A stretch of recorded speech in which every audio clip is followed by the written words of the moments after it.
Hello, people of the internet. This is Andres Perez, aka Kaiji Noir, here with my review for the long-anticipated film Avengers: Infinity War, which is the culmination of 10 years of the very first and still to this date, perhaps the best-handled cinematic universe within the history of Hollywood, I suppose. That all started with 2008's Iron Man, and appropriately, it has been released on the 10th anniversary of the Marvel Cinematic Universe. And here with me is an individual who you have seen in my last review of an MCU film, which was Guardians of the Galaxy Volume 2, and that is the one and only Enshohma. Hello, everyone. How are you doing tonight? So we are finally here, Raph. We are finally at the moment where all of this stuff from the Avengers, Spider-Man, Black Panther, Guardians of the Galaxy all culminates into an adaptation of a 1991 storyline in Marvel Comics history known as the Infinity Gauntlet. And so did you had any sort of expectations or any sort of anticipation going into this? Because I know when we went into our review of Guardians of the Galaxy, we talked about our general thoughts on the MCU, but I'm not sure if we ever talked about where this was all going. So I did want to know, did you have any sort of expectations or anticipation for this adaptation of Infinity Gauntlet? Not too much. The last couple of MCU films have been very good, in my opinion. I've enjoyed them immensely, even though I know there's been something of a popular backlash lately by fans and non-fans alike. Yeah, the whole little like superhero fatigue and a sort of repetitive nature to all these superhero movies. I know, I think Doctor Strange had a lot of backlash for that point exactly. Yeah, although with Doctor Strange, I'm kind of a fan of the original Steve Ditko comics. And it was kind of disheartening. I enjoyed the movie, but it definitely was a distant echo to the insane stuff that was going on in the original comics. But I also have to remember a lot of moviegoers are not comic book fans. In fact, they don't even know how to read basic English. They're not going to support the characters in the comics where they all come from. Yeah, they go into a library and wonder what the hell all these bizarre shapes are. Yeah. Well, to be honest, I don't read comics either. I mean, I try reading the most popular comics here and there, but just that I don't have the time and the resources, and obviously I'm in Japan, and movies have always been more of my thing. But I always loved and appreciated and respected the source materials that these stories and characters came from. I know, but it's I don't know. It's like sometimes the comic books are way more imaginative and insane than the movies, but on the other hand, the movies don't have the same sort of baggage that the comic books have. So let's face it, I don't care what anyone says. Civil War was 10 times better than the comic it was inspired by, because had they followed the comic, oh man, I think this whole MCU... everyone would have just turned into an asshole that just fought for no reason whatsoever. Oh, actually, no, I was going to say the MCU would have ended a lot sooner than earlier, and Batman v Superman would not be the movie we'd all be yelling at as far as bad comic book films go. So, yeah, that's how bad Civil War is. It's going to end up with Iron Man holding a spear to Captain America. He's like, save Carter. How'd you know that name? Yeah, exactly. So... but no, I honestly think the Marvel movies have been doing very good. Yes, there is a predictable formula with these things, but it's still leagues above most other action movies in America these days. You can either say that as a compliment for the MCU or even a detriment. Detriment. Thank you. Detriment to American cinema in general these days. Worldwide cinema. How sad is it that you got to follow a formula just to not fuck things up? Yeah, exactly. But no, the only real thing I was looking forward to was just seeing a sort of the semi-climax to all these great films and all these characters finally meeting each other, because the big thing I was looking forward to was finally seeing what the Guardians of the Galaxy characters would be like had they actually meet all the other characters in the MCU, since their movies have been generally separated from everything else. Right. And it was cool to see so many characters. I know the general moviegoer doesn't even remember what they did 16 minutes ago. And they just go to these movies to see pretty colors on screen. But at the same time, it is cool, for me at least, to go see these movies, know all these minor and major characters. And they have been doing very good with their characters, even the villains to an extent. Although nowhere near as spectacular as what we'll be talking about tonight. Right. yeah, my big thing was just to see how all of it comes together almost unabashedly without the setup. And so far it hit my expectations extremely well. Yeah, I would say it did so as well. I was surprised in some instances, especially in the handling of Thanos, because I feel like we've sort of gotten an improvement, or like one of the biggest criticisms against the MCU was the lack of memorable villains, where they would cast like very charismatic or very talented actors and actresses into these roles, but they would end up being somewhat forgettable. But I feel like we had like a turning point, especially with Guardians of the Galaxy 2. With I'm blanking out on his name. Who was Ego? Who played Ego? Yeah, Kurt Russell. Kurt Russell as Ego. We had was it Kate Blanchett as Hela? Yes, as Hela. Yeah, yeah. Jeff Goldblum as the Grandmaster. Right. We had let's see. I'm really bad with actors' names today, more so than usual. I'm trying to remember Michael B. Jordan as the villain for Black Panther. Killmonger, yeah. And so now we have Josh Brolin, who played Thanos the first time around, not in Avengers, but rather in Guardians of the Galaxy. And so we finally have him, and this is kind of like, a lot of people have compared this as like less of an Avengers movie or a Guardians of the Galaxy movie, more of just the Thanos movie, guest starring the MCU. That's actually a really good way to put it. Although none of the characters really suffer in this one. Everyone has a really good moment to shine. But yes, it goes without saying that Thanos definitely is the show stealer here. He's definitely the main focus, or at least the backbone that holds everything together. True. And so basically, for those who don't know, what happens in this movie is that Thanos has decided to start collecting all 6 of the Infinity Stones, which have been dispersed throughout dispersed around the majority of these MCU movies. And so he has an Infinity Gauntlet, which he had specifically created for him using Asgardian and his Asgardian connections, which we later find out is to be created by the dwarf, Asgardian dwarf, I guess, played by Peter Dinklage. Quite ironically, I would say. A very, very big Peter Dinklage. Yes. I wonder how it must felt for him to finally look down on people in a film. I know, and for once not having to play an actual dwarf, he could finally, without special effects, appear as his true 15-foot self. So, anyways, he's going around collecting a bunch of these Infinity Stones. He's beating the shit out of everyone who comes across him. He has what they call the Children of Thanos to do his bidding. Kind of like a Dragon Ball Z villain. If you ever seen a DBZ villain, you always have like this big bad guy with a group of lackeys for Goku and his friends to fight before fighting the big guy himself. Sort of like the Ginyu Force to Freezer. Right, exactly. Frieza. To Freezer. Yeah. He's going down. Freezer's going down.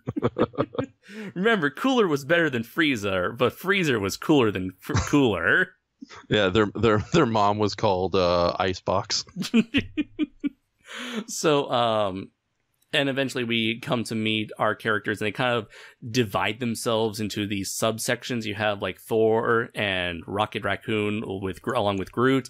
You have Doctor Strange, Iron Man, and Spider-Man. You have the rest of the Guardians of the Galaxy. You have Hulk, Captain America, Black Widow, and Black Panther all together. So it's kind of like they diverged into like 4 or 5 different subgroups of heroes until it eventually kind of culminates into, I want to say, like 2 groups specifically, where you have the people on Earth and the people on like the Titan planet. And so I want to say that it's kind of, for those who have not been keeping up with the MCU, this will be like a confusing mess, because there are like so many callbacks to a lot of the more recent movies, especially in the case with Thor Ragnarok, Black Panther, and Guardians of the Galaxy 2, I want to say. You know, I hope we're at a point that, you know, most people know at least who these characters are. I doubt it. yeah. Or, you know, have a general impression. Because let's face it, before Iron Man became a big hit, which was the first of the MCU movies, nobody knew who the hell Iron Man was. Even comic book fans who think they're #1 Tony Stark fans these days used to joke about how unmemorable and how D-list he was. Mm-hmm. You know, and now look at him. He himself is the linchpin of this whole damn thing. I mean, if you look at the poster, he's like pretty much the centerpiece, not counting Spider-Man. Right. I did not know Tony Stark was a big purple man with a golden glove. I did not know that. Not that guy. Oh, okay, all right. Sorry. It's like, who are these characters again? Batman. Yes, of course. Superbad and Green something.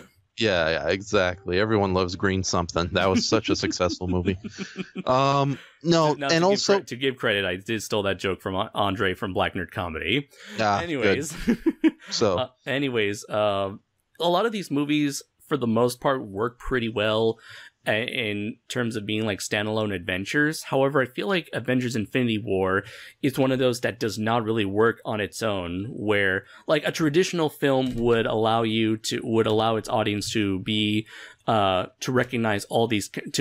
A good movie would give its audience time to introduce themselves to each of these characters. However, like in the case of the first Avengers, even if you haven't seen any of the movies prior to that, you still had time to get a good idea as to who Iron Man, Captain America, Hulk, and Thor are, along with the rest of the supporting cast like Black Widow, Nick Fury, Loki, and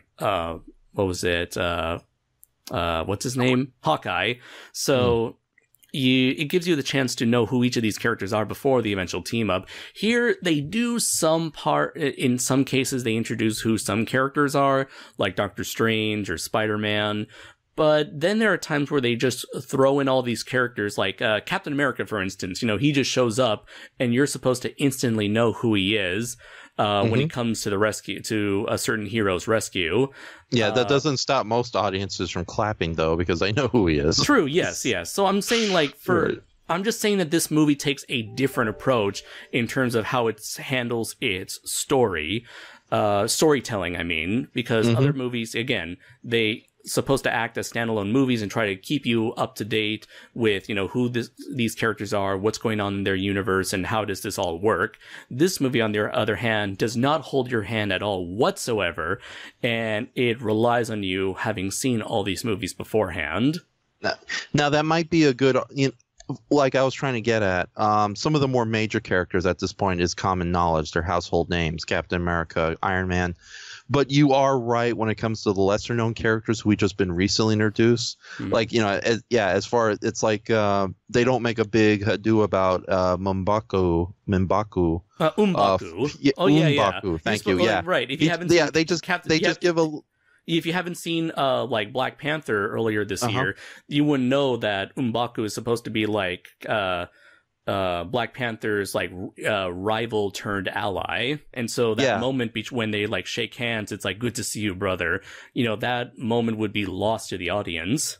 Right. Now it helps that if you saw Black Panther, you know exactly who M'Baku would be. M'Baku.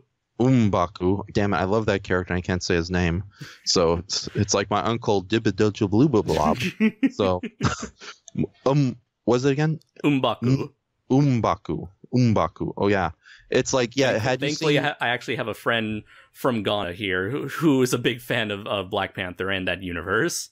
Right. So, no, if you've seen Black Panther, then yeah, you'd know exactly who that character would be, and you'd be happy to see him. Same thing with Guardian of the Galaxy too. Had you seen that movie, you know, you'd know who this Mantis lady is. But if you never seen these characters, then you've only seen the movie posters, then you would have no idea who that extra character is.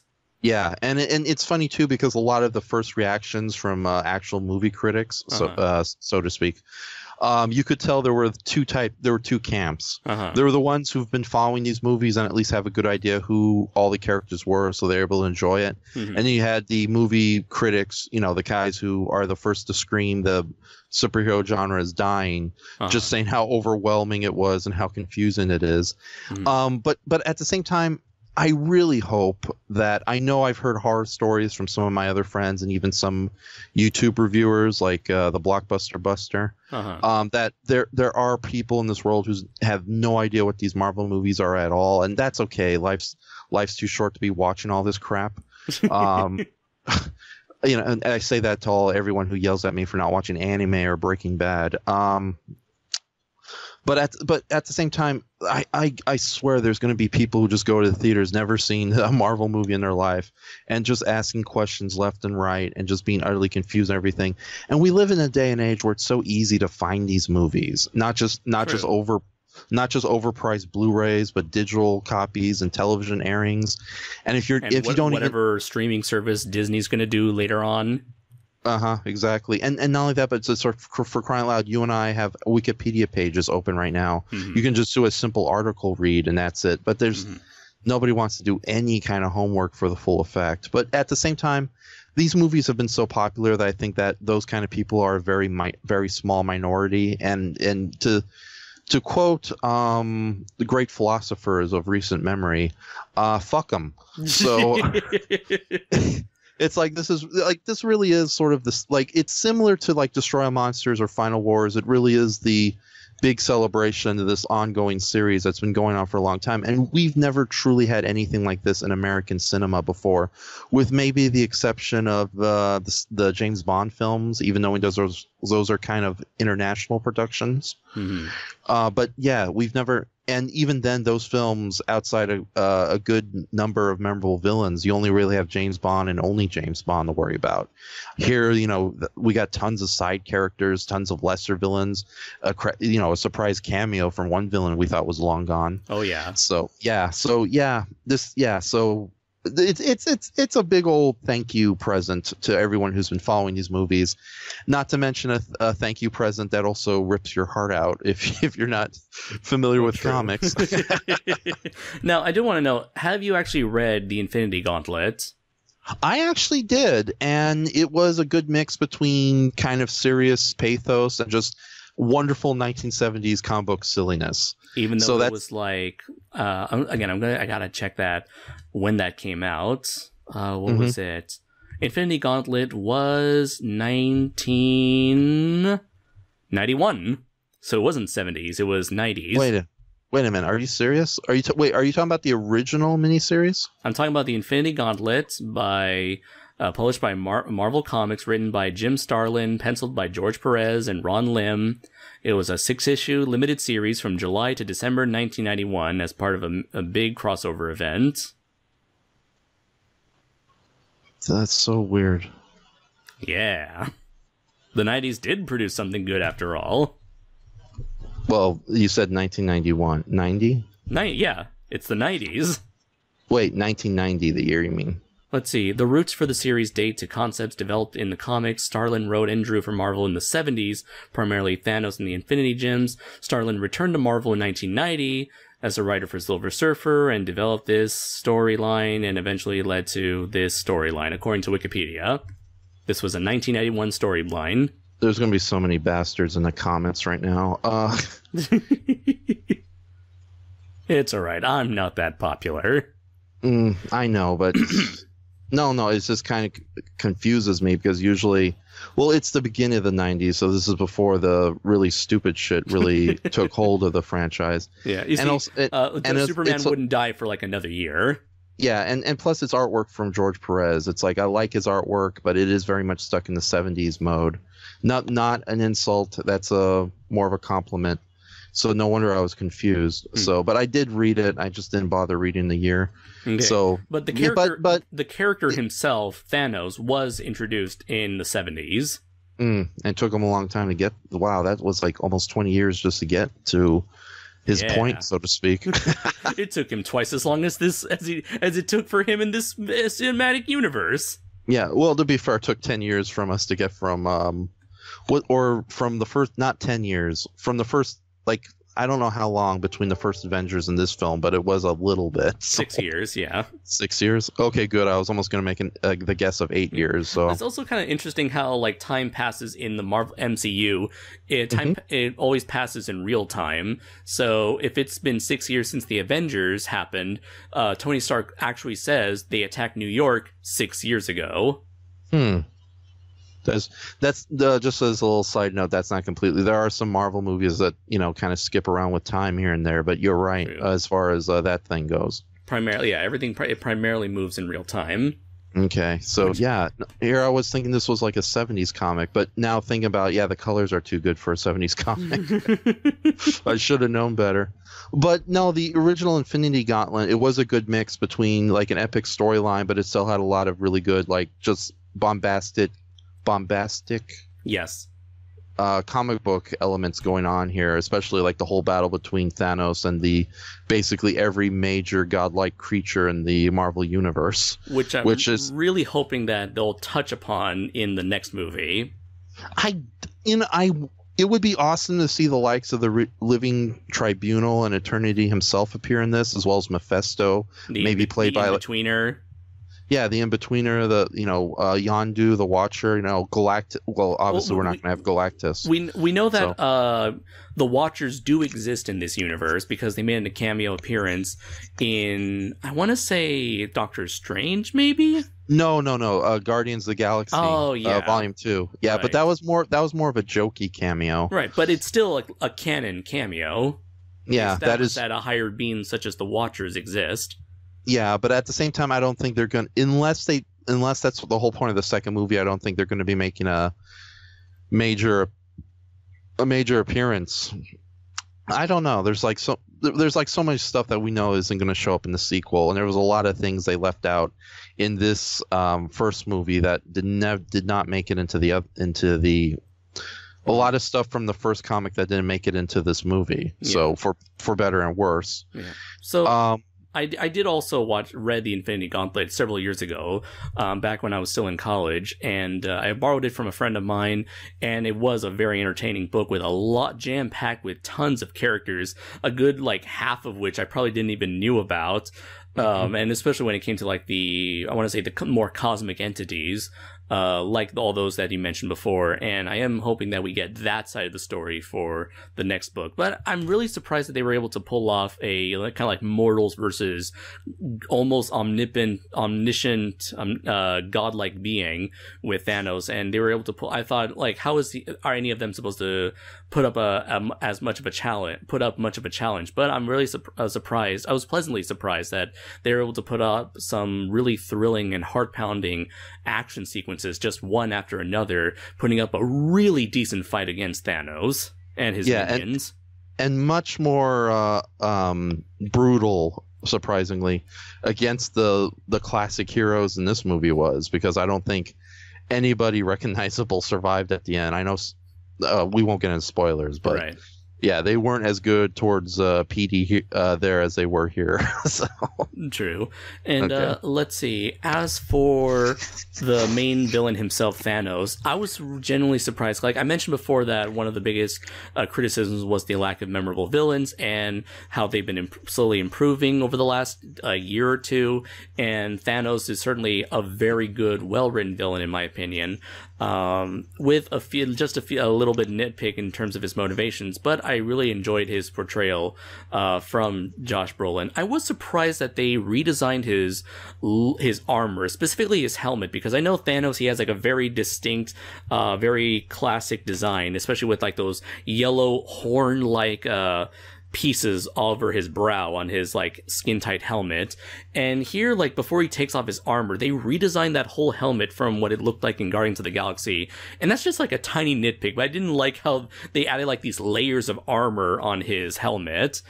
Well, my nitpick is he didn't even get to wear armor. It's he's a fully... Yeah, that is another thing. They redesigned his costume to where, instead of being this skin-tight armor, I guess it turns out to be all removable.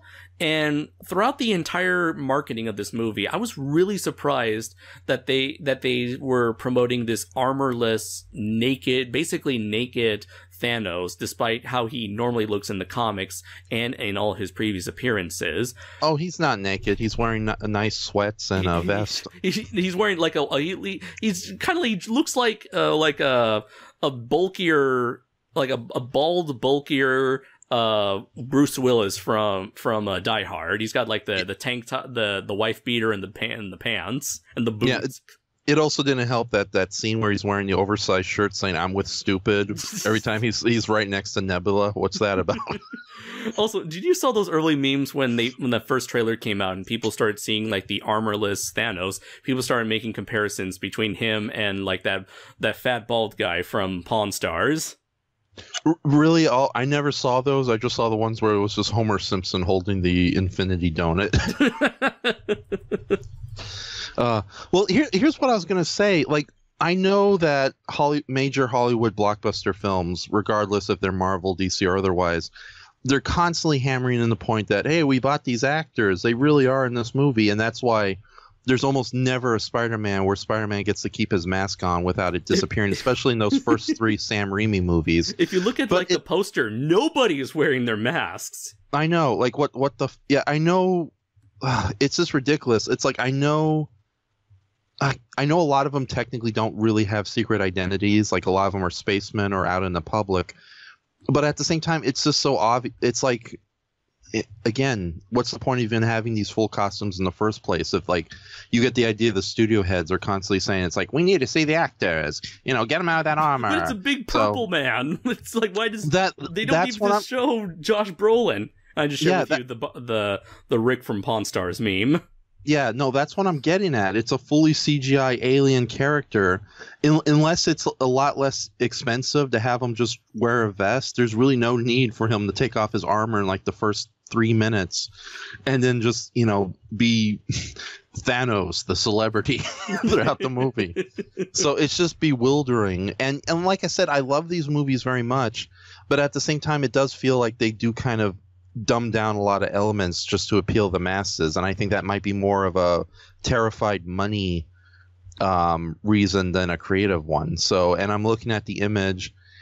Oh my goodness, the big scary purple creature in the golden armor is handsome. It's like, who's this thing on this other And I just sent you another a Pawn Stars related meme. Loki's trying to offer the Tesseract, and then he's like, best I can do is 500. Thanos looks so sad in that t-shirt, so like, no offense to the Pawn Star guy, but I just had to do that horrible joke, you know me. So anyways, I feel like maybe it might have also been a creative decision because they wanted to portray Thanos as somewhat of a sympathetic character, where you learn that what he's doing is he genuinely believes that he is trying to save the universe. He's trying to help progress all these planets and civilizations and help them survive by doing such an atrocious act. He's like he thinks of it as like making a big sacrifice. He's even throwing away like the one thing he loves in life, and in order to accomplish that goal. So they want you to get emotionally invested into Thanos's journey. And so perhaps by removing his armor, the audience is able to see him less as a big, scary, intimidating, imposing villain, and more of just a morally ambiguous character or individual. I get that point, and it's kind of very similar to how we can't have any alien that's benevolent in any regard. Unless they look humanized. Yeah, humanized or overly cutesy. And it's rare to find aliens who are still kind of insectoid and creepy looking, but who are generally decent people. So even Star Wars kind of fails in that regard, in many regards. They kind of did that with Thor Ragnarok. Remember, like those aliens who hung around Thor? Yeah, but Korg was still a friendly-looking rock man. So as friendly as a rock man could look. Yeah, and also he wasn't exactly a major character in the story. So True.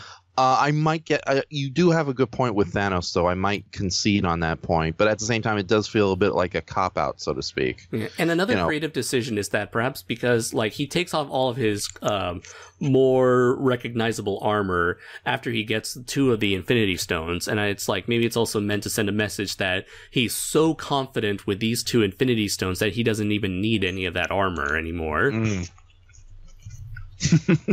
So it's like a Dragon Ball Z character. When they take off their armor, they're showing how powerful they are with pretty much. It's like the Goku effect. You know, he doesn't even have his shirt anymore. He's just like bare chested throughout. Exactly. It's like the minute a Saiyan takes off their traditional armor, it's like there's that huge thump, and it's like, oh my goodness, they've been wearing heavy weights this whole time.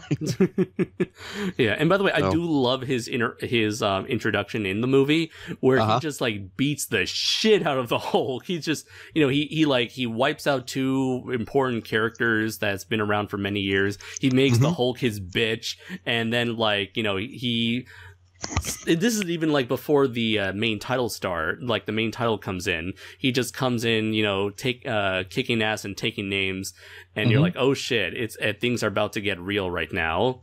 And after that, it's just like, character after character after character that gets introduced. Yeah, do you think the open, like, I enjoy this movie, but do you think the opening kind of cheapens whatever victories were gained in Thor Ragnarok? It's kind of like the Alien 3 effect. I was about to mention that same damn movie. Where it's like you were rooting for these characters and you're hoping for them to have like a happy ending, only for this movie to come in and go, nope!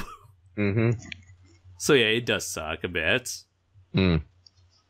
It also doesn't help that we haven't really had a confirmed official answer what happens to most of the Asgardians. I know there's been tweet messages and little hearsays from the directors left and right, but nothing, definitive. And yeah, you're right. And it really kind of sickens me that a lot of people really don't give a shit about fictional alien races, even when they're sympathetic. So the fact that the Asgardians are virtually extinct, not practically extinct, and nobody really gives a crap about it, is just as annoying as when somebody doesn't understand the tragedy of Krypton blowing up and Superman being the last of his kind. So just because they're aliens, who gives a fuck about them? So and it's like we were really invested in Thor Ragnarok about saving these people and stopping, and that was a movie where practically everybody except the Hulk was an alien of some sort. So I don't know. It's just a personal pet peeve. And I don't know. It's like that's the problem with comic books and movies in general. If they're long-running series, you bring in a new writer and they suddenly like, oh, okay, that's what was achieved in the last story. Who gives a fuck? It's my story now. And then, they kill off all the characters we've grown to love. They open their pants and piss all over the scripts and then go on their own way. Like when somebody takes over a small, successful restaurant and it's like, oh, I don't like the way things are going. And then they wonder why the restaurant fails less than a week later. So I'm just ranting right now. So. Well, anyways, let's see. Where would you like to go with this review? Let's just go into full-on spoilers and talk about elements we liked. Okay, so let's see. I did love that we got to return to Wakanda for that major fight scene. It's just such a beautiful and imaginative location that I was glad to spend a large portion of that movie in Wakanda. Let's see. It was enjoyable seeing all those characters interacting with the cast from Black Panther. I did like that they were able to further develop the relationship between Scarlet Witch and Vision. It was interesting that I want to say it felt like we didn't really get a whole lot. We got some glimpses of the romance in Age of Ultron. We probably got more of that relationship in Civil War, but I think this was like the first time we ever had like a full-blown relationship between the two of them in the MCU and with this film. Yeah, and this intimate too. Getting back to Age of Ultron, it was just like, hello, a robot man saved me, and that was it. Very true. They had no interaction. He's awfully attractive for a robot man. Yeah, exactly. So it's like she had such a crush on Alpha 5 growing up. So yeah, that was basically it. And yes, we do see their relationship burgeoning in the Civil War. And it's actually done really well. Like, obviously he cares about him, but, he doesn't fully agree with the path she wants to take. Right. Yet it's great to see that their relationship is much more stable than a lot of the other relationships in the MCU. It's yes, that or the actors were still under contract, as opposed to like Natalie Wood. No, not Natalie Wood. Natalie Portman. Yeah, who just like the minute like Thor 2 was over, it's like, I'm out of here, sucker. Even though the whole second movie the first two movies was all about them and their relationship building. Yeah, exactly. So But no, they are actually a very cute and adorable couple. So, although, do you think they were a little cliche? A lot of Hollywood tropes going on between those two. I don't know. It's for them. I kind of see their storyline as being a part of this main ongoing theme throughout the movie, which is the theme of sacrifice and how much are you willing to let go in order to achieve your goals. Where it came to this point where they were debating whether or not to destroy the Infinity Stone because, doing so that would rob Thanos of his ability to wipe out half the universe. But by doing that would result in the death of Vision. So there was a lot of debate over that. There was a whole debate over Gamora with the Guardians of the Galaxy, where it's like she wants Peter Quill to kill her so that she does not play a part in Thanos's plans. There was the whole thing with the Time Stone, where what was it? Doctor Strange was contemplating whether or not to give up the Infinity Stone or not, because either he is a protector or he should, either protect the stone or destroy the stone. And meanwhile, I thought it was kind of interesting that you ended up going to spoiler territory. You had Thanos making the ultimate sacrifice, with him willing to sacrifice the Gamora, the one person he truly loved in life. Yeah, it's so weird that he is a bad guy. He does some pretty horrible things, and yet you really do feel for the big purple bastard in that moment. So, and it's interesting that by the time he ends up killing Vision himself, he respects Scarlet Witch for what she did when she attempted to kill Vision, because it's I understand how it feels to sacrifice something you love. Earlier you brought up that you weren't completely convinced by his motives. Right. The thing that bothered me about his motives is that, in the comics, he wanted to kill half the universe because he's an evil bastard. He loves death, both figuratively and literally, in that he actually wants to impress and romantically woo the cosmic entity of death, who is a female in the Marvel universe. Yes, to you lesser-minded people who've never read science fiction fantasy, the Angel of Death or the Grim Reaper. Right. In the Marvel universe, death is a chick. So in this universe, what a chick! Yeah. Okay, sorry. Well, what are you talking about? She's all bone. She's got nothing on her. You're right. I should focus on more realistic relationship goals. Mantis and Nebula. Meow. At least they got some meat on their bones. Yeah. And cybernetic inserts. Yeah. Okay. All right. We'll get to ticket. We'll get to those two in a little bit. So. But here they changed it to where I mentioned before he wants to wipe out half the universe because he feels like the universe is finite. The universe's resources will eventually reach their peak, and all these civilizations will grow to the point where they'll consume everything and will end up starving themselves to death. So his idea was to just, wipe out half the universe so that the other half can survive off of the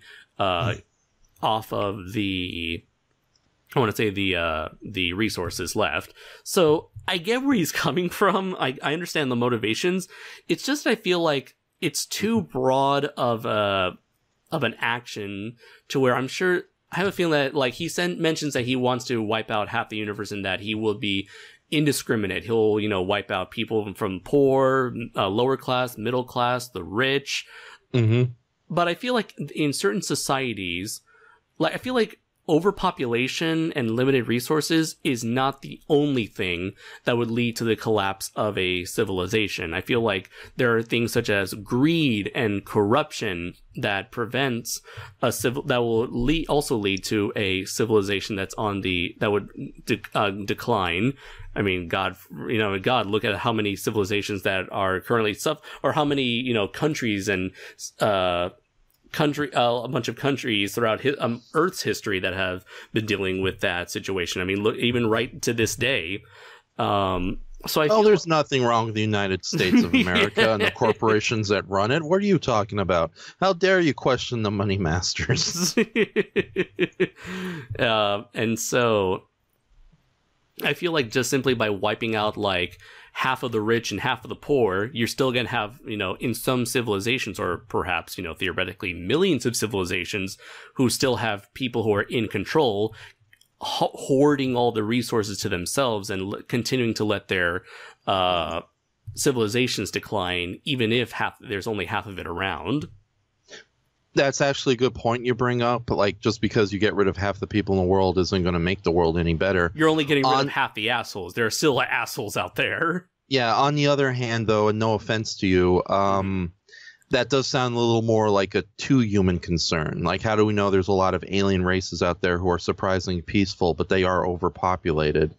And you know, it's like I can imagine that crap happening on Earth, and I'm guessing that when we get to the second movie in this two-parter, we're going to see that Earth didn't exactly meet the same sort of paradise that Gamora's world met. It's, you know, I can imagine now that that would be like, an interesting concept to explore, where it's like Earth is still a shithole of a planet. Yeah, there was this show recently, I forgot its title, but it was about the rapture and the aftermath and all the people who stayed behind. And strangely enough, it didn't get into any kind of mystical battles, biblical epics or anything. It was just depression and what the hell happened. And it's even subtly suggestion that it wasn't an act of God. It was just some weird cosmic event that screwed over everybody who disappeared and who stayed behind.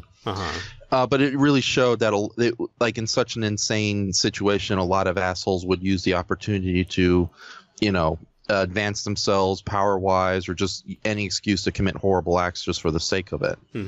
And it's funny, I think that would happen to Earth if something like this happens. It wouldn't get any better. It would just be an excuse for assholes to do more stupid shit. But like I said, that's very much a human concern. How do we know that the vast majority of other worlds out there, especially in the Marvel Universe, would just get along pretty well? But at the same time, I do agree that maybe Thanos went about it the wrong way. Like, if I had the Infinity Gauntlet first, I'd order unlimited hamburgers.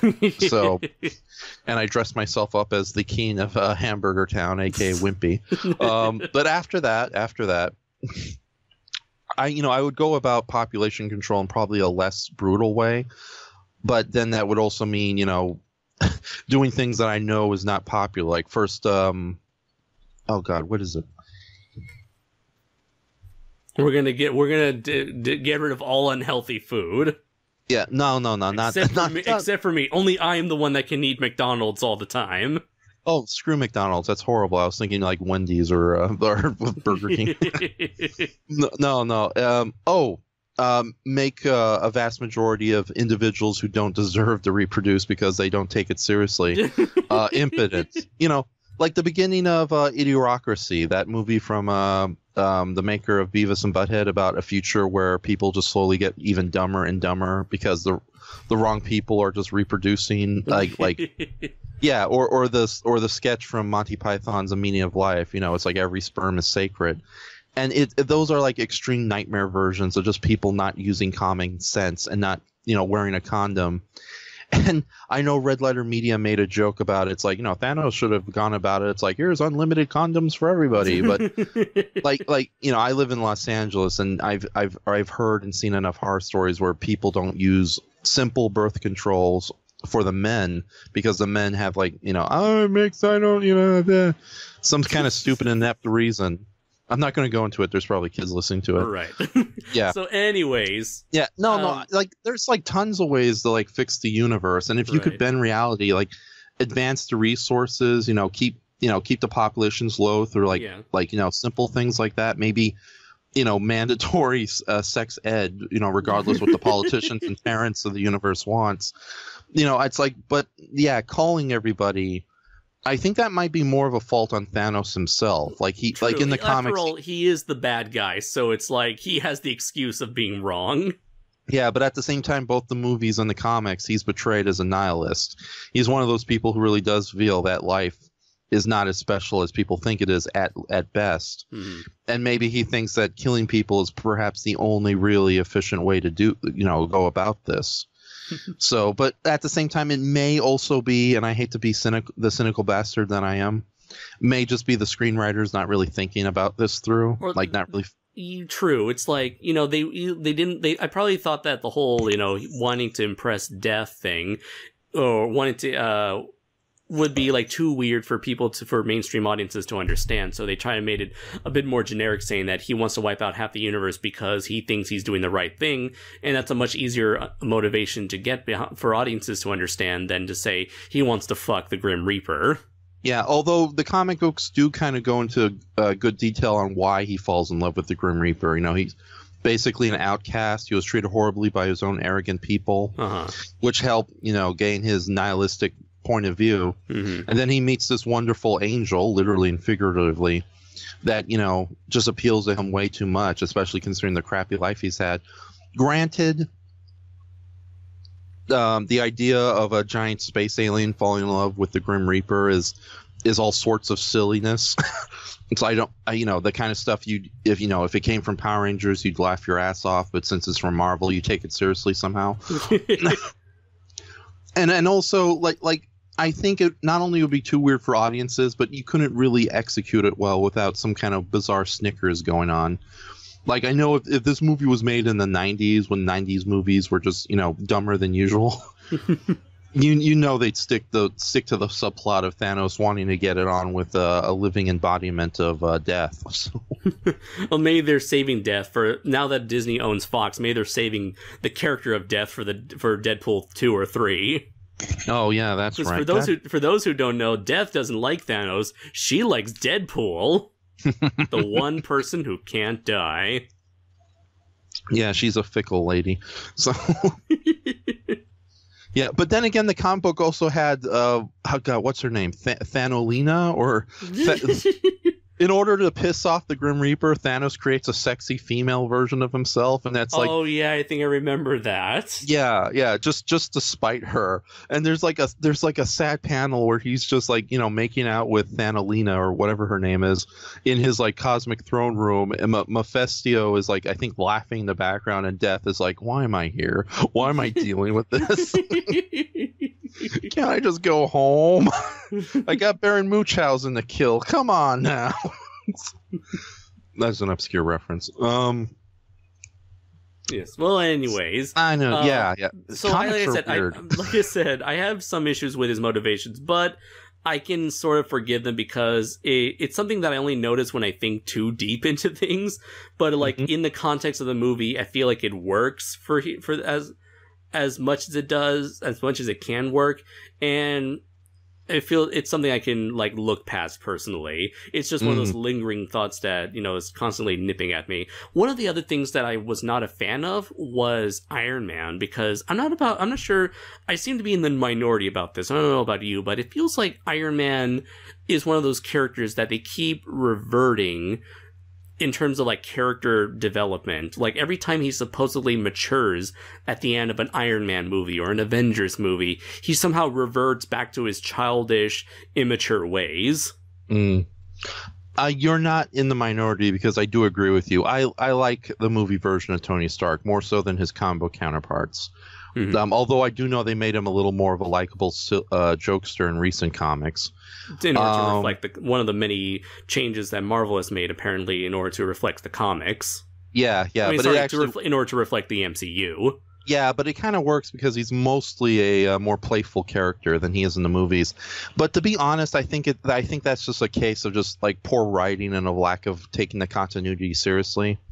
Because it, you know, that does remind me of like a long-running sitcom where a character learns a valuable lesson and you do see growth over a couple episodes, but then a new writer comes in and he's back to being an idiot. And I think Homer Simpson is a perfect example of that. There's as many great episodes where he's a decent human being as there are just episodes where he just gets worse and worse and worse. And I'm not a big Family Guy fan, so I can't vouch for Peter Griffin, but I've heard complaints about that. And I think Tony Stark is that's kind of a perfect example. On the other hand, though, like Tony Stark in the movies, he's kind of a hard pill to swallow, proverbially, not literally. That was a bad joke. I'm sorry. Moving on. Yeah. Anyways, well, he did get eaten by a giant space whale monster. And so there, my joke makes sense, because if you swallow, he blows you up. Moving on. Okay. All right. No, because he is kind of a very abrasive individual. And I think, to be honest, one of the things I loved a lot about this movie was his interactions with Doctor Strange, because everyone just says that Doctor Strange and Iron Man are the same character. They're not, and it's hilarious to see like Tony Stark get out-snarked by somebody who is considerably more grumpier and wiser than he is. Like that's the thing. I kind of saw them as the same character. It's just like I just saw him as like less quippy Tony Stark. A little bit, but at the same time, Doctor Strange, he takes things way more seriously, and he has a much more worldly sense of things. Yeah, but he's still got a bit of that like Stark like sassiness to him. He does, but at the same time, like I think it's perfectly said in one scene where Tony Stark keeps bringing up the fact that he saved New York and he doesn't exactly trust his motives. And then I'm misquoting this a little bit, but Doctor Strange basically says, "Well, asshole, I'm trying to save the entire universe and all of reality, douchebag." Yeah. That's a much bigger difference between the two characters, I think. Although it is a subtle difference as far as surface details go. And one other thing that kind of bothered me with Tony Stark is that I don't know if it's just my personal taste in films or not, but this is something I've also noticed from people where those who have been slowly getting tired of the MCU movies because of their formula have also been getting a bit tired of the Joss Whedon-esque approach to dialogue in terms of making all the characters spout a bunch of quips and jokes and one-liners in all of their dialogue. And it never bothered me until this point, or I started kind of groaning every time Stark would try to make a little joke or a little quip here and there. It's like I think I've probably reached my limit with that Joss Whedon-esque style of dialogue. That's so weird. I actually thought it was kind of toned down a bit in this movie. Maybe it was, but it's like maybe after watching like Guardians of the Galaxy and Black Panther, they both had their out of nowhere comedy bits. Yeah, exactly. They had their out of nowhere comedy bits here, but maybe only now that I finally reached my limit with that style of dialogue. I don't know. It's just that I felt different listening to Tony. Like maybe I just gotten tired of Tony as a character, or maybe it's the thing where it's like he acts like an immature brat. That is, well, he is definitely kind of a selfish individual, that's for sure. Yeah, and he is very arrogant too. So, like I said, he's an abrasive pill to swallow. But it's like that never bothered me before, up until only now. It's like maybe it's like after 10 years, shouldn't you have evolved at some point? Yeah, but also, like I said, I think it's just kind of bad writing and reverting the characters back and forth. Although Tony Stark definitely shows it more so than maybe somebody like Captain America, who we have seen grown and improve. Oh yeah, he is a spectacular example of good character development. And yet he still remains true to himself. He's more Superman than Superman at this point. So I can't vouch for the comics, but we all know how bad the movies can be. So no, the DC films, I'm saying. So. I don't know what to do with this happy Boy Scout from outer space. Make him more alien and weird. Make him sad and mopey. Exactly. Never allow him to smile unless he's got a CGI wiped out, removed mustache. Exactly. Oh, and put a black cape on him and some leather and make him dress up like a bat. Yeah, that will make him more appealing. Wait a minute. Green Lantern, that's lame. Let's make him the Bat Lantern. Cyborg, fuck that. Let's call him Cybat. Batborg. I know. It's before you. Oh my gosh, there's a seas of Batman-like characters. It's basically that episode from Batman the Brave and the Bold where everybody dresses up as Batman in his place. I know, that visual is such a hard pill to swallow. Okay, I'm sorry. Aquaman, Blue Beetle, Green Arrow, they're all dressed as Batman. Yeah, so... But no, getting back to the humor, I didn't think the quibs were that annoying this time around. In fact, there were some actual good ones going on. But yeah, the Marvel films do suffer by having too much humor. I know a lot of people were turned off by Thor Ragnarok because it was more comedy, even though in that, surprisingly, there is sort of an important underlying message about how colonialism sucks. And Black Panther, like that had like much better balance between drama and comedy, but at the same time, you still had like complete like moments that stuck out like a sore thumb, like when T'Challa is talking to his scientist sister Shuri, and all of a sudden they completely stop the dialogue just to comment on his sandals. What it's are like those? I'm like, yeah. ah. Yeah, it felt like they had a good script, and then somebody's stupid teenage son came in. It's like, you have this scene. Oh, I'm sorry, teenage daughter. I don't want to be sexist. And you're sending me the image of the multiple Batmans. Yeah, that's DC right now. Bats, Green Bats, Captain Bat, Aquabat. Wait a minute. I love the Aquabats, but they don't look like Batman. They do good music though. So. Yeah, but another thing that bothered me, this was like the last thing, and that was the treatment of the Guardians of the Galaxy, where I feel like they may have been Flanderized. For those people who don't know, Flanderization is when they take a certain, how would I call it, a certain character trait and exaggerate it to the point where the character becomes nothing more than just that one character trait that fully embodies who that character is. Where they kind of make these characters like more exaggerated, I want to feel, except for Rocket Raccoon. He feels like the most normal. Groot, he's a whole new character this time, being teenage Groot. Let's see, but for Star-Lord, I got a feeling that they kind of made him more angsty, more aggressive, more jealous, more heated. He just kind of comes off as more of an asshole here.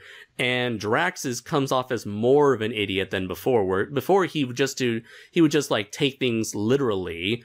He wouldn't understand idioms and proverbs. He just takes everything at face value. Whereas here, now he's a full-blown idiot. He's become a Patrick Star.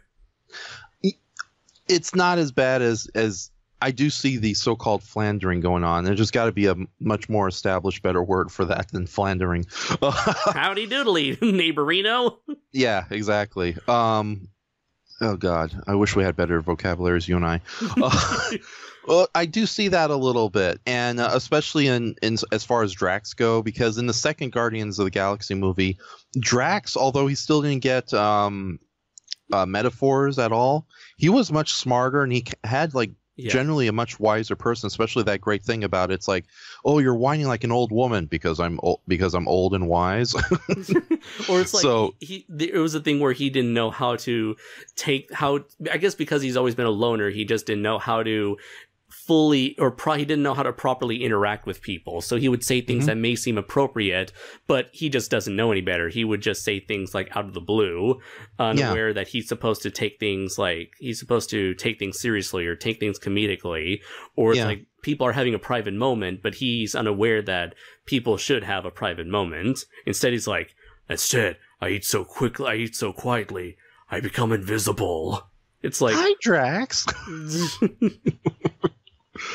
Yeah, that joke was a little too much. Like on the other hand, the best I think Drax joke is, Peter Quill asks Tony Stark, it's like, where's Gamora? Tony Stark says, I'll do you one better. Who is Gamora? And then Drax says, I'll do you one even better. Why is Gamora? Okay, I laughed at that, but it still didn't do that good a service to his character. I know, but that is a brilliant joke, and it kind of matches don't forget, a lot of people forget Drax is an alien, and his culture is much different.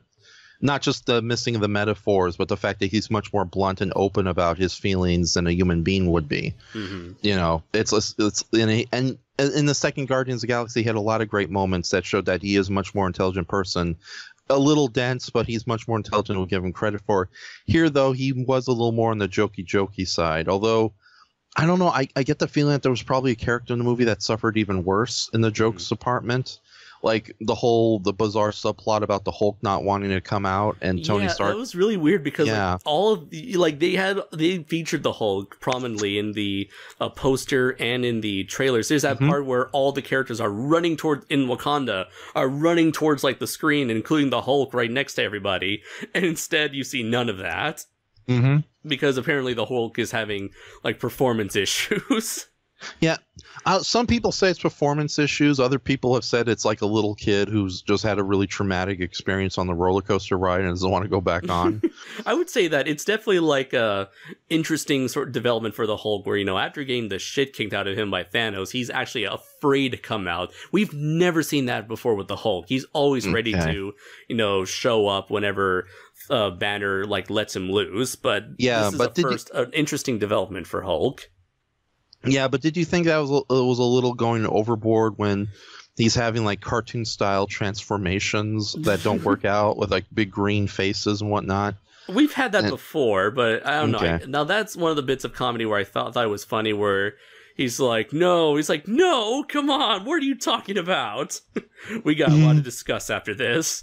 But I think with Bruce Banner, it's kind of like they also treated him as a bit of a comedic foil, where it's just him reacting to all the crazy shit that's gone down in the 2-3 years since Age of Ultron. Yeah. Oh, I actually kind of like that joke a little bit because he's basically the audience member who's never seen a Marvel movie since maybe the first Avengers, and it's like, what's going on? Who are you? What the? Yes. So wait, so there's a Spider-Man and an Ant-Man? That was a good one, actually. So that would be my question too if I lived in this world and I was suddenly introduced to 2 insect-based superheroes. So technically, one of them is an arachnid. Okay. Ugh. Whatever. The mantis is hot. That's all that matters. Even though she's technically more of a snail than a mantis. Why do you say that? Okay, now you're just being a jerk. Even though technically I'm more of an asshole. I take my computer and I just throw out the window and then all is better. It's like I sit on the log at the end and it's like, don't hear it. Good. It doesn't exist. Exactly. I'm like Thanos at the end, minus the nice little farm. It's like Tommy Wiseau, he throws the TV out the window. They all betrayed me. I fed up with this universe. But yeah, let's see. Any other characters we haven't covered yet? God, there's so many characters you can't Spider-Man. cover. Yeah.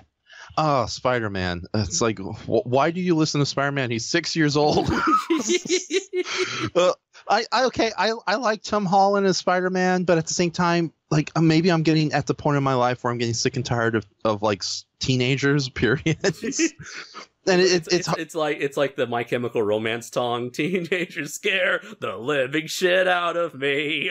Yeah, well, no, it's just I'm getting a little annoyed of the whole teenage stick that's going on, and it's so and I know Tom Holland himself is a teenager, so much so that there's a recurring gag how him and Mark Ruffalo are like the worst at keeping secrets towards these movies.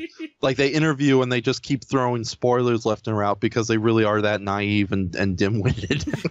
They're as far as the casts go, they are the Drax of the actors. Maybe that's why they continue to throw Bruce Banner out under the bus in terms of being the comedic foil. It's punishment for the actor. Yeah.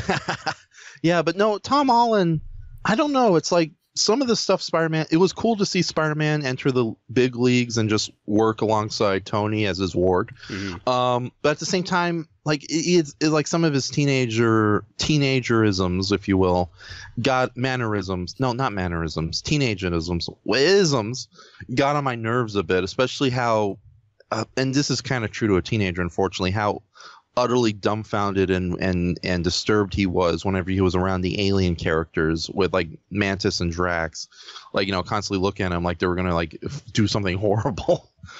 So, but I don't know. It's like I know one of the things I couldn't get through with Spider-Man Homecoming was just how extremely teenage everything was. What, you've all drank Kool-Aid filled with sugar and ADD sedatives? What's going on here? So I don't know. That's just me. So, and it sucks too because I'm your oldest friend and even older than Jeremy Robinson.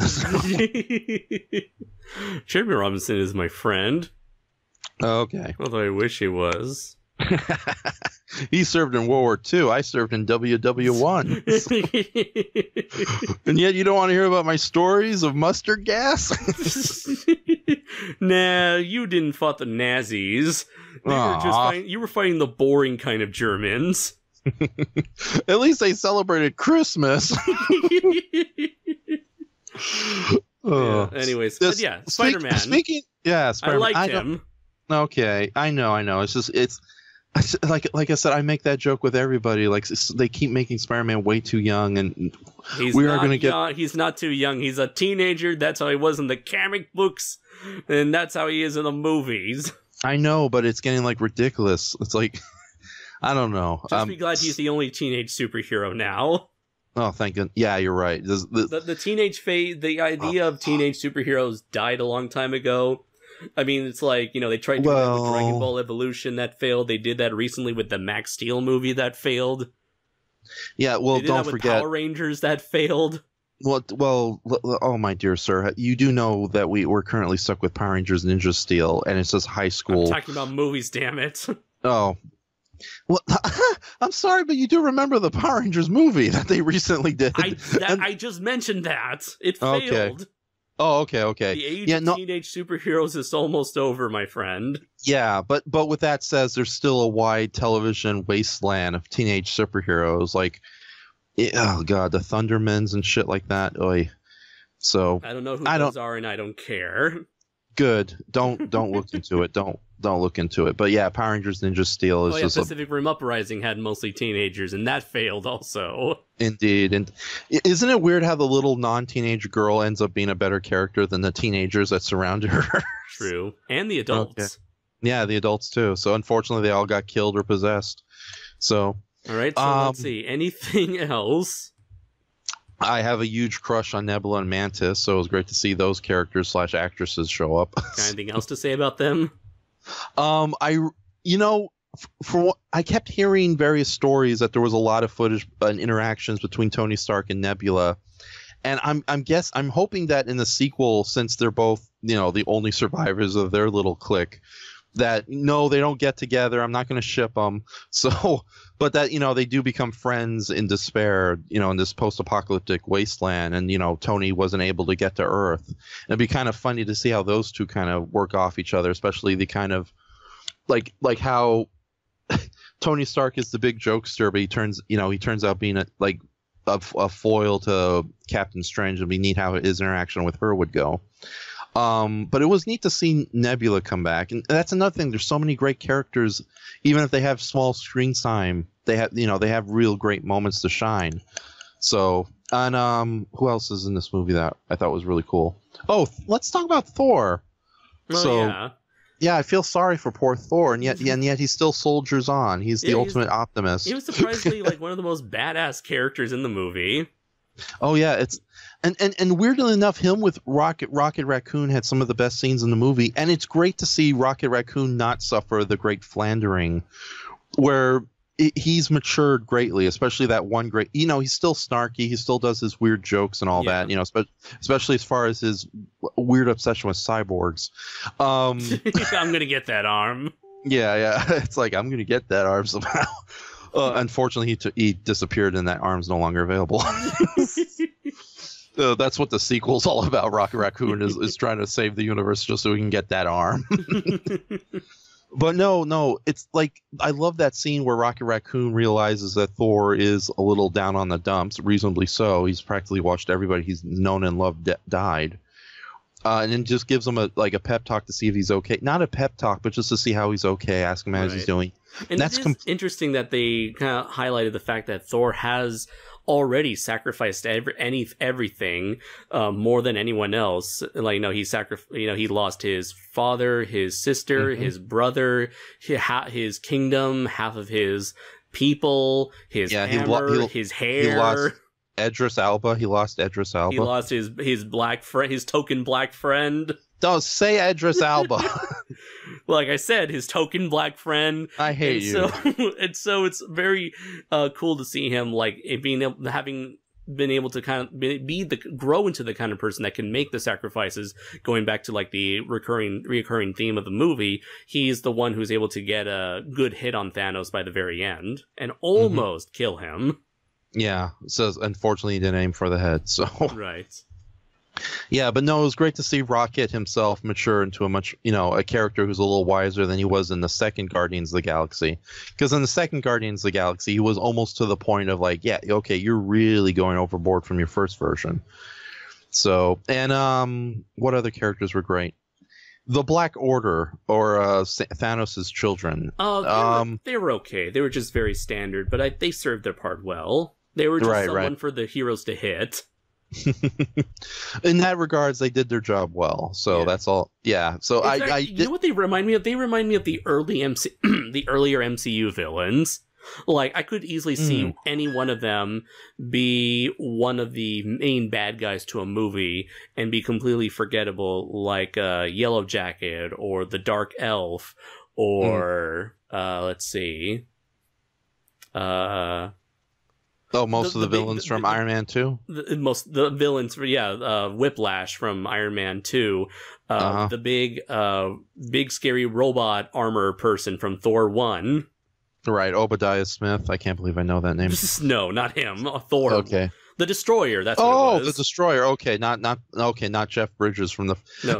How cool would it be if Bridges, Thor? I will defend Jeff Bridges. He was a good villain. Damn it.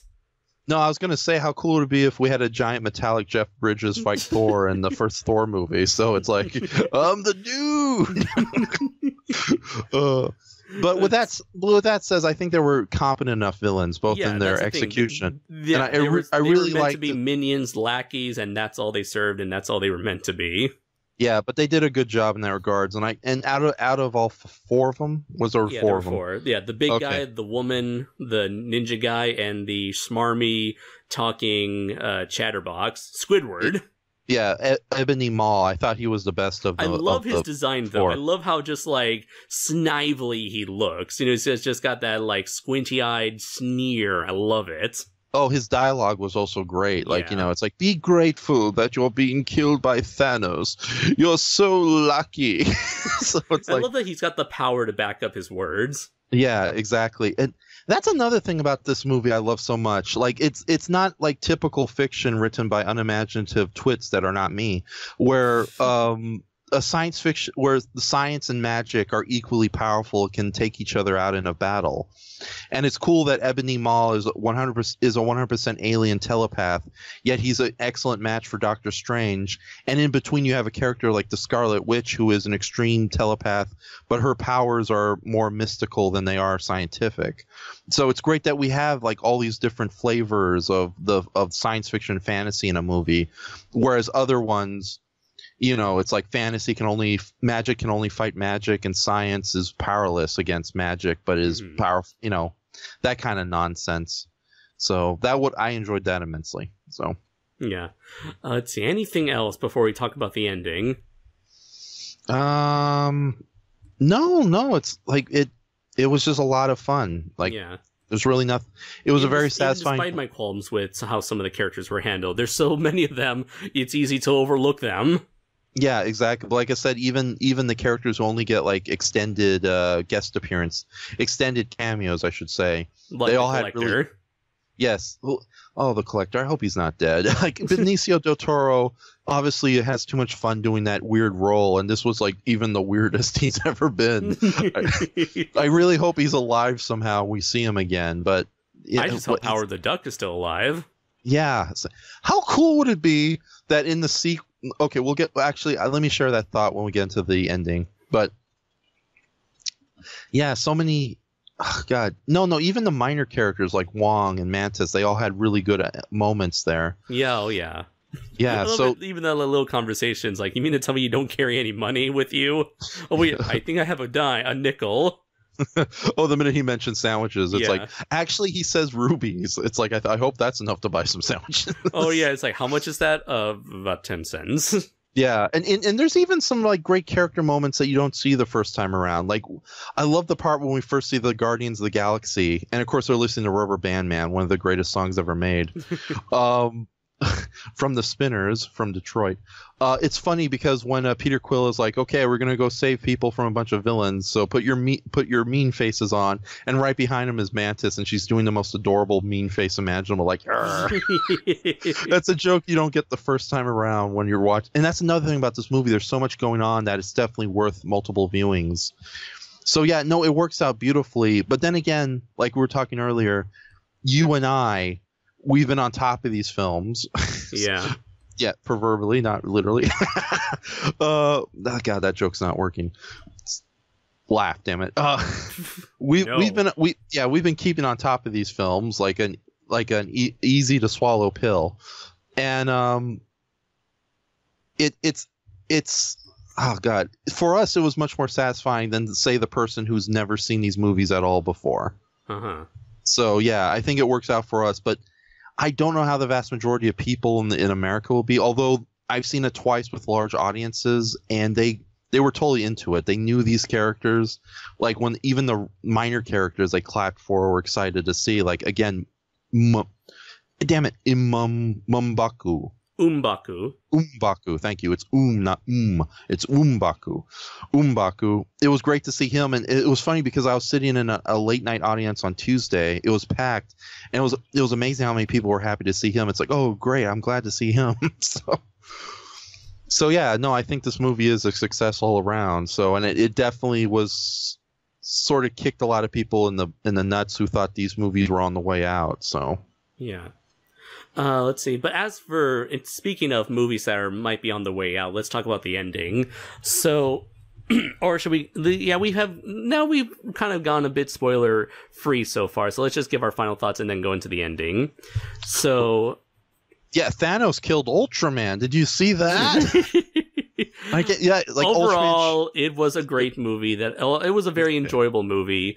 It definitely is a very unorthodox film in that it relies so much on having previous knowledge more so than you would for any average movie or script wise.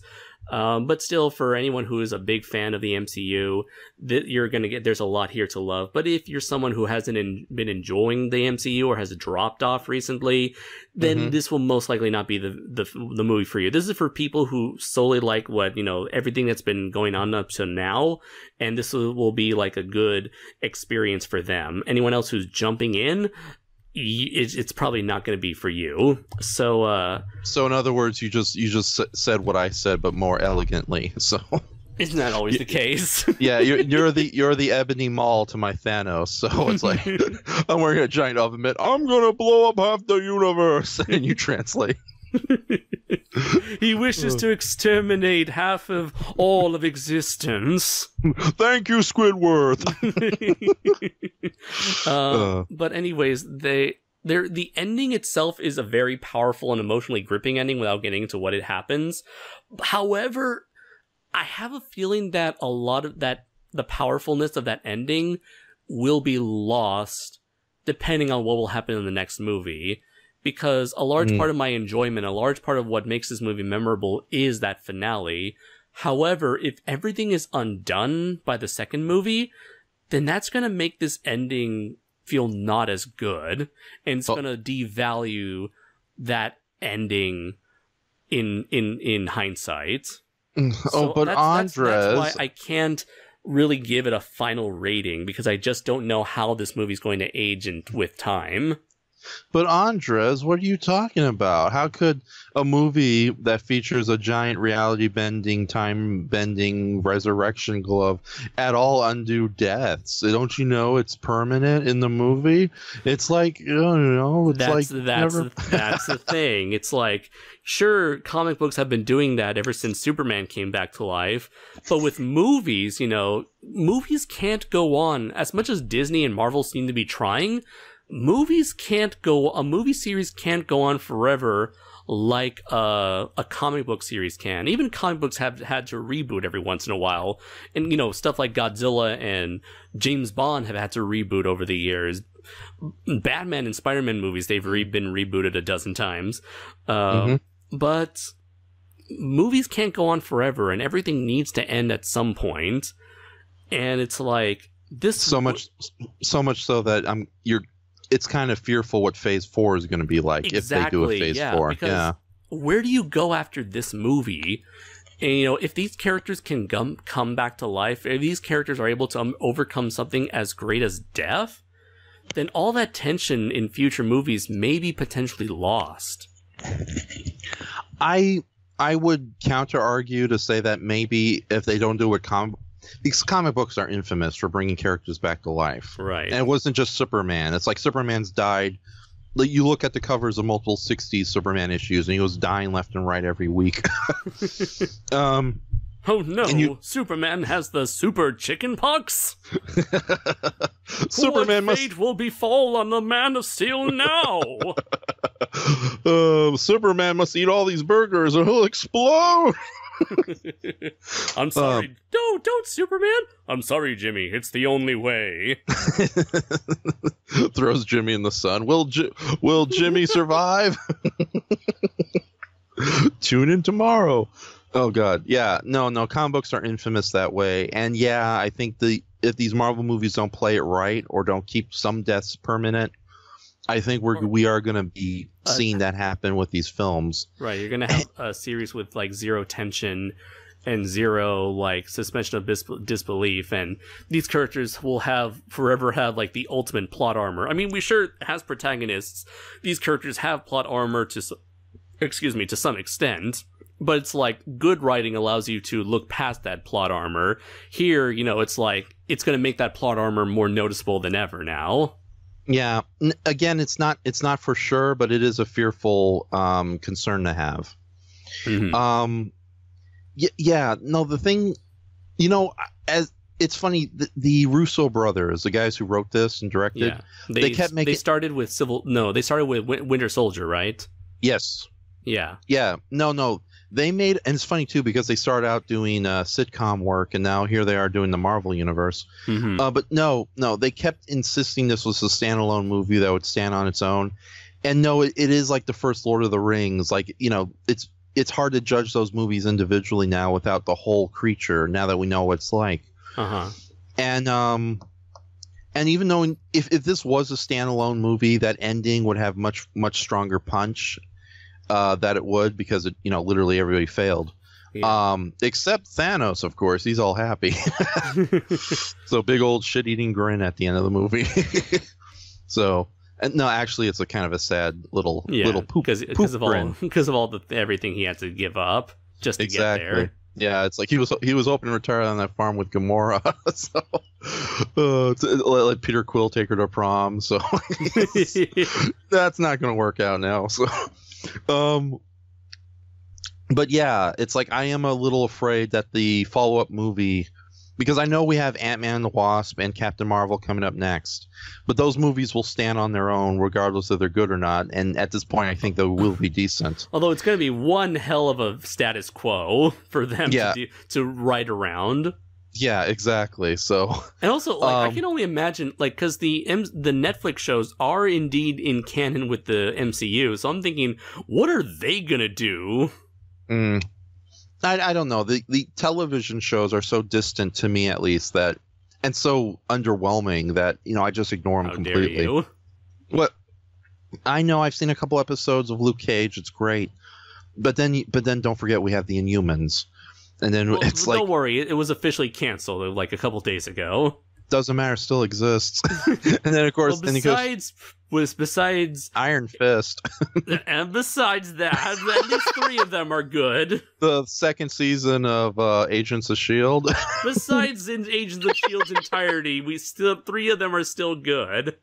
Okay, so no, I'm gonna say they're so distant, you can ignore them. Although it does kind of suck that some comic book ideas from Marvel that work great as movies for Phase 4 are being relegated to the wasteland of television. Like Devil Dinosaur, that would have been a great movie, but then they announced, it's gonna be a TV show, and I'm sorry, unless it's Moon Girl. Yeah, Moon Girl and Devil Dinosaur. Yeah, they said that's gonna be a television series instead, and it's like. I can only imagine how awful that CGI is, or how shaky that CGI is going to be. Yeah, if we see it, it's like, yeah, it's like Devil Dinosaur shows up for 2 seconds and then he disappears. So because we can't afford CGI on normal television. Oh, yeah. Remember what they couldn't even render a CGI alien dog for a while. Oh my, yeah, that's what I'm getting at too. So, yeah, unless it's Tuber Productions, giant monsters don't do well on network television. So. But yeah, I am a little fearful that the follow-up movie is just going to crap all over. I bet you they're going to introduce Moon Girl and Devil Dinosaur, except it's going to take place during the time when Thanos wipes out half the universe, and so Devil Dinosaur disappears. That. There we go. God. We don't have to animate or render a T-Rex. So in other words, it's just like the Inhumans, where the characters conveniently lose their powers. And apparently Medusa's super powerful hair, which is as powerful as Wolverine's claws, can be destroyed by a pair of scissors. Exactly. That's the ticket. Yeah, that's almost as stupid as Thanos trying to steal the cosmic cube with a helicopter than getting arrested by cops. Which would never happen. That's the thing, man. That's my biggest disappointment. There was no Thanos copter. Yeah. A Thanacopter. I know. It's like, yeah, get rid of the whole, he's in love with the Angel of Death and makes a sexy clone of himself. But no Thanos copter. No trying to steal the cosmic cube from Billy and his beanie hat. Who uses the cosmic cube to wish ice cream into existence. Something that Thanos joins and eats with them at the park. It's like, hey kid, if you give me the cosmic cube, I'll give you this baseball card. Babe Ruth, who the hell is that? That's it, you're gone. Yeah. You've never seen The Sandlot? And then it just cuts to Billy and Thanos watching The Sandlot. Before getting arrested for kidnapping him to watch The Sandlot. Oh, okay. And taken away by the police. That is the Thanos, saddest. the Mad Titan, taken away by policemen. Oh god, this is like a real comic, folks. Yeah, oh my goodness. This is even sadder than Godzilla versus Destroyer, where it ends with Godzilla slipping on banana peel and he dies. That happened, right? Okay. I think you may have mixed the ending with that. What's that one we called? The one with the woman who wants to be a boxer. Oh my goodness. Yeah, I think it was like a Clint Eastwood movie. Right. Damn it! Now it's stuck. I know it's on the tip of my tongue. Oh yeah, and then he has to. Oh yeah, and then it has a really depressing ending. Yeah. So, yeah, it's like you think this movie has a sad ending. No, it's funny you should mention the Devil Dinosaur. Because $1 Million Baby. $1 Million Baby. Yeah. Oh god. That's you're confusing the ending of Godzilla vs. Destroyer with that. She didn't slip on a banana peel. No, but she slipped and broke her neck. Yeah, no, Godzilla just slipped on a banana peel and died of the embarrassment. So I'm joking. All right. Okay, getting back on point. You were joking? Yes, I'm joking. Godzilla doesn't die of banana peel. He does drink Dr. Pepper with his girlfriend, though. So, no, God. I was going to say, no, it would be interesting that the follow-up movie, since half the half the Marvel universe is destroyed. What's the difference? That would be kind of funny to see like second tier heroes step up. Like maybe Siri becomes the new Black Panther. Uh-huh. Maybe we finally have Howard the Duck appear in more than just a 2-minute cameo. It would be funny if Howard the Duck picked up the slack and was now the new Sorcerer Supreme for some insane reason. So, and then maybe it'll be a great chance to just have Devil Dinosaur pop up out of nowhere. But I doubt it. I think this next movie will be kind of a post-apocalyptic grim affair, especially when you see those set pictures of a gray-haired Tony Stark wandering an alien marketplace. And at the same time, like you said, I am afraid that they're just going to kind of whatever goodwill they created in this movie, they're going to ruin with an unsatisfactory part 2, and it'll be hard to judge the first movie anymore on its own with the second part latching onto it. So I guess judging it on its own as of 2018, for fans I would give it a 4 out of 5. For non-fans, for casual goers, maybe this will be a 3 out of 5, where at the very least the characters are interesting enough, the action is amazing, but investing in the characters, if you haven't done so already, that's gonna be very difficult. So it's gonna be somewhat of a interesting, if not confusing, experience for you. So yeah, non-fans 3 out of 5, hardcore MCU fans 4 out of 5. Yeah, like I said, I saw this movie twice. The first time was in a Thousand Oak crap theater. The other time was at a local theater with a good crowd who didn't mind staying up late on a school night. But that first time was with a bunch of the so-called normies. And at that point I said, screw it. I don't care if anybody's ever seen these movies before. It's like I'm just going to rate it on my own terms. Although, basically, I'm I want to do a 4 out of 5, but it's okay if I give it a 4.5 out of 5 because No, that's how much. no point decimals. No, Right, do okay. whatever you want. All right. I enjoyed it so much that I'll give it a 4.5 out of 5. So much so that even its almost 3-hour length didn't really bother me that much. It kind of I didn't even notice how long it was. Yeah, exactly. When you're in the middle of it, other than having to take a bathroom break, you don't notice at all, and it moves at a great pace. It doesn't really lag in any scenes. So yeah, no, I really enjoyed this movie, but I think I enjoyed the first time I saw it and the audience reaction. Like clearly, I was with the kind of people who've never read a book in their lives, comic or otherwise, who have no idea that this comic book characters are getting killed off in mass, or sometimes returned. So when everybody was fading away, like the really annoying teenagers sitting behind me, where it's like, I hate this movie. I'm pissed off. They got rid of Black Panther, and it's like, and it just put an evil grin on my face. So. Yeah, and yet, strange enough, I think all the kids in the audience knew it was fiction because they weren't crying or whining about it. They're just, it's like I heard little kids like, how are they going to get out of this one? The adults are like, oh no, they ended the series. Oh my goodness. But yeah, I'll give it a 4.5 out of 5. So. Yeah, but for what you said, now I guess now we can go into spoilers since you already mentioned Black Panther.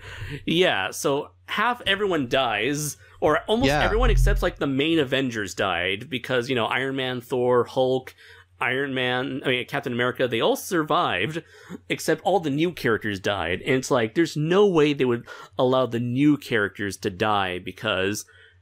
it's so like Marvel did not go through a lot of legal loopholes with Sony just to get Spider-Man for 2 movies or 3 movies technically.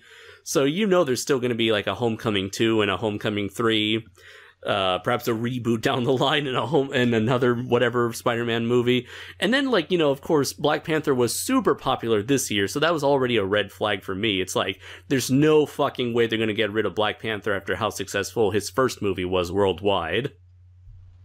In a horrible but perfect world, they would stick to Peter Parker's death, and instead the next Spider-Man movie would be about the Vulture. Oh, Miles Morales.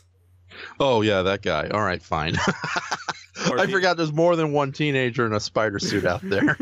Like Arachnid Lad. I guess if you want Spider-Gwen, if anyone wants that. No, a lot of people love Spider-Gwen, and a lot of people love Miles Morales. So yeah, it's okay. Like no, fuck that. We need Miguel O'Hara. What? Who's that? Spider-Man 2099. Oh no, not him. He's like Trunks from DBZ. He came from the future to the past, inspired by Peter Parker to take his place after his death. But not before going back in time in his time machine to pick up Fonzie and the Happy Days cruise to travel through space and solve crimes. Hey, it's confirmed. Happy Days is officially part of the MCU. Oh my god. And also Doctor Who and Godzilla were there because they too were a part of the MCU.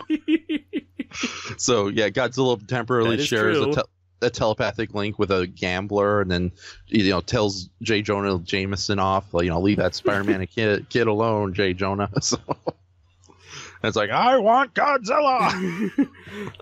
You know what? There's probably not much we can say about that because, like we mentioned, a lot of characters died. Pretty much the entire Guardians of the Galaxy, they died, save for Rocket. In fact, there's this hilariously sad image right now of a sad raccoon all alone on the side of a street, and over it says Guardians of the Galaxy Volume 3. Oh. I know, Mantis is dead too. Raph is sad. This is cut to me on the street corner going like, Mantis is dead. It's all me are familiar faces. Just superimpose pictures of her smiling face while I'm just crying my eyes out. And I'm wearing mascara makeup for no reason too, so it's all running down. Oh my goodness. Yeah, I don't know. I thought that was a bold way to end the movie, and I think that's why a lot of the so-called normal movie-going audiences were so shocked. Because when the movie started, everybody were making bets, especially the 10 annoying teenagers sitting behind me, about, I bet Captain America's going to die in this one. I bet Tony Stark's going to die in this one. They thought those two were going to die for sure. I thought so too. They're going to kill off the most popular legacy characters. Yeah, and having read the original, Infinity Gauntlet storyline, thinking it was from the 70s, I can laugh about it now. I honestly, I wanted them to kind of end it the way the book did halfway, where, Thanos snaps his finger and half the universe is destroyed. But at the same time, it's like, oh, they're not going to do that. This is a major blockbuster film. They got too much cash riding into this, and they did exactly what they should have done. They ended the movie with Thanos winning, and again, getting back to regular moviegoers, they're not used to seeing a superhero movie where the villain outright wins like that. It's like, yeah, Thanos sacrificed a lot, but it ends with him quietly, peacefully sitting on a log in front of his new crappy cabin, overlooking an alien planet, just smiling. It's like, I won. But at what cost? Exactly. So it's like, what do you think, audience? And it just gets the credit. and did you notice the big joke they had at the end of the credits? Not the post-credit scene, but the just before the post-credit scene, where usually says the Avengers returns, but instead it says Thanos returns. Will returns. Like, yeah, exactly. Oh god. That would be so interesting. You think the second movie, because I know in the comics Thanos kind of matures and becomes not an anti-hero, but a more redemptive character than he was in his original appearances. Yeah. Probably because he spent that time at the local prison next to the drunks.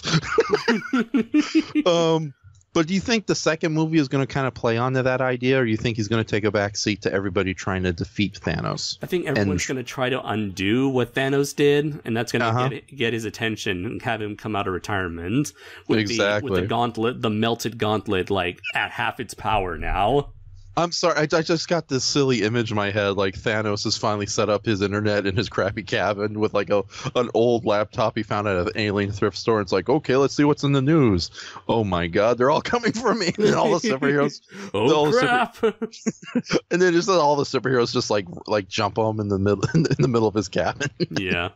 Also, I just sent you the Guardians of the Galaxy Volume 3 meme. Oh, Rocket looks so adorably sad. And it's so sad he's hanging out with grass and he's on concrete. It's like he misses Korg and Groot. So, what was I going to say? Oh, yeah. So the ending teaser had was it Maria? Was that her name? Maria Hill. Maria Hill, yeah. And Maria Sam Hill. Jackson fading away, but not before Sam Jackson tries to let out an F-bomb for a PG-13 movie and is calling someone on an old rinky-dinky communicator. And it turns out to be Captain Marvel. Oh my god, I can't wait to see him battle Black Marvel and take on Dr. Oh, wait a minute. Wrong. Oh, you mean Black Adam. Black Adam. Yes, damn it. Except now he's not Captain Marvel anymore. He's officially Shazam now as of 2011. Oh, right. So, yeah, I can't wait to see Shazam in the Marvel universe. That's going to be so great. So, fighting Dr. Savannah and all those wackaloons. Actually, my friend, this is Miss Marvel, who has since been called Captain Marvel as of 20, I don't care. Mary Marvel, the sister of Shazam? Cool! And then it just goes on for hours, and it's just like, who's on first? Who's on second? No, that's who's on why first? I'm asking!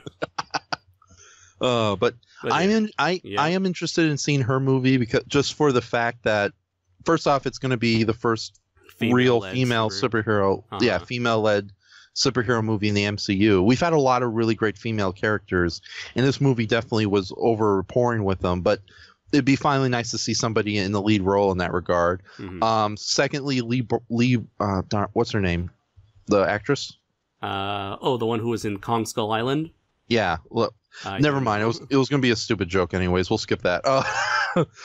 She's hot. Then that was it. So, but thirdly, I love that it's also going to be a movie that's going to bring back a lot of Marvel villains that supposedly died recently because it's a prequel. Mm-hmm. So so we're seeing Ronan the Accuser and some of his Kree lackeys come back. So I am interested to see how that movie goes.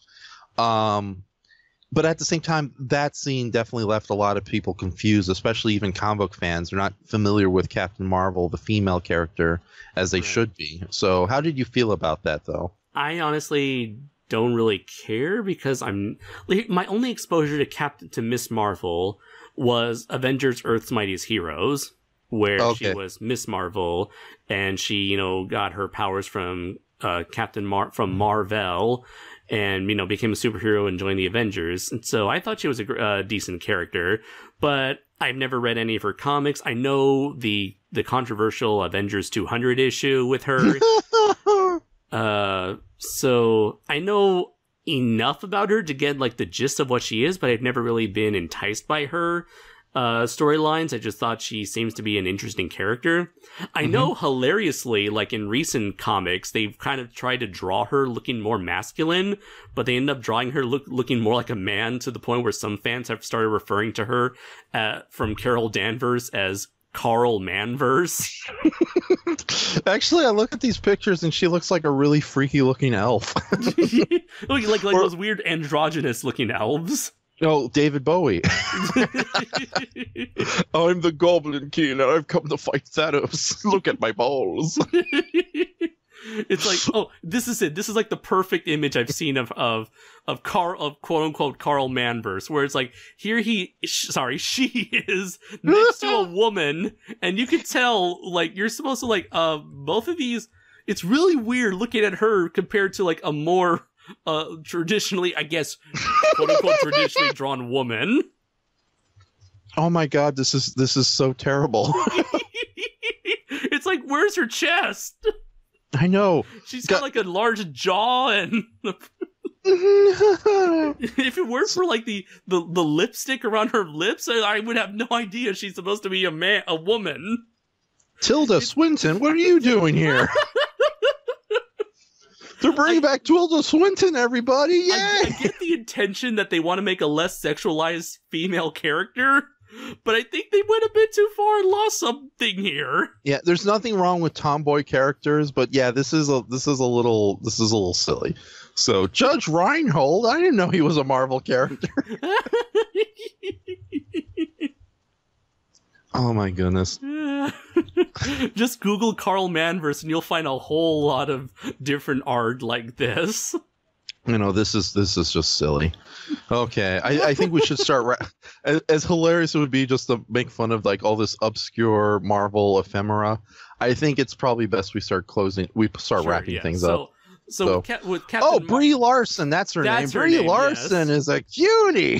That girl has some huge acting talents. But don't hold on, man. They're probably gonna make her look like this comic panel here. Right. They're gonna put Tilda.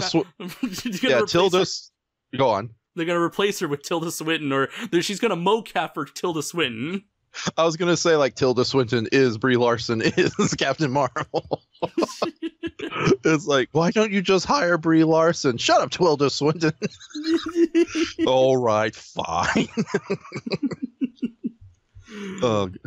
But yeah, okay. So I'm not that excited for Captain Marvel, just because, again, I'm not into her comics, but from what I've seen of her, she seems to be a decent character. And she is a character with a long history, so I'm interested to see some of how that gets translated into this movie. So, yeah, let's see what happens. Let's see what they got. Right. So, yeah, even if I am again, I've become a big fan of the Marvel movies. I am looking forward to see what they do with the next two before we get into Thanos as a farmer, the movie. So. Yeah, but no. Again, I enjoyed this movie immensely, and I would definitely recommend it. But like you said, the fans who have actually kept on top of these movies, or at least have a very good knowledge of what's been going on, they're going to get way more out of it than somebody who's never seen a single one of these movies in their lives. It's been like 10 years going, too, so that's kind of a surprise. Oh, yeah. So I honestly have no idea how this is going to go. How, like, this... where the series is going to go after Infinity War. But it's like, I really, it's like no one wants, I'm sure they don't want the journey to end anytime soon, but it's got to end at some point, and this would have made a very good finale, but obviously it's not, so I'm cautiously concerned as to where this is going to go afterwards. Yeah, same here. Like, I'm doing my best not to keep this podcast going, but I really don't want to see the X-Men in the Marvel cinematic universe. It's like I don't enjoy those movies. It's maybe the Fantastic Four, but that's a whole different podcast in its own right. So yeah, I'm not looking forward to Phase 4. I think they probably should just end it now and maybe give it a real proper reboot in a couple of years after the fact. But like Red Letter Media said it best, you can't stop the money train, and this is Hollywood. So yeah. All right, then. So this has been our review for Avengers Infinity War. I have been Andres Perez, a.k.a. Kaiju Noir. And I am in Raph and Shoma and Andres. Yeah? I don't feel so good. Oh, no. Oh, God. Oh, don't. Oh, no. Ah!